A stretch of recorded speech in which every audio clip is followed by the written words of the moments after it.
If it's an 85 series furnace, those came out in 1985, and they just kept going with them. And that's why at the beginning of the series, the thing we said, we don't need to know that it's in a J-code. That means nothing to us. We need to know, okay, you got an 8531 furnace, and if you're going to look for parts on that furnace, you really need to know the serial number as well.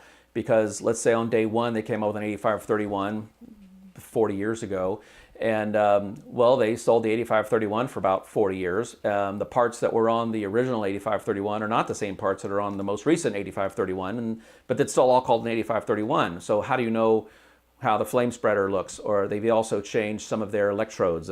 In the older ones, they had 3 prongs, then they went to a 2-prong, the electrode, but it's all an 8531. But the way we know which one to get is the series of the serial number.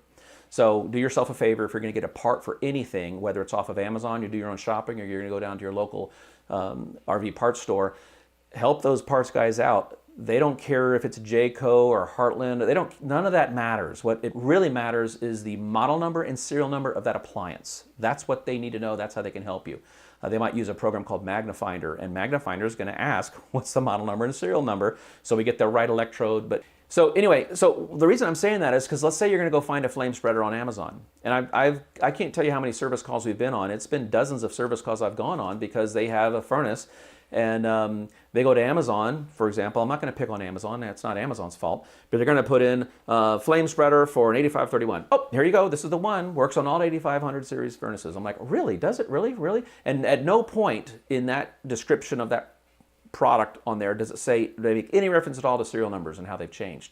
Well, there's probably 3, I know for sure there's 2, but I'm thinking there's probably 3 different flame spreaders that were used on that 85 series furnace, and the way you know which one to get is based on that series of the serial number.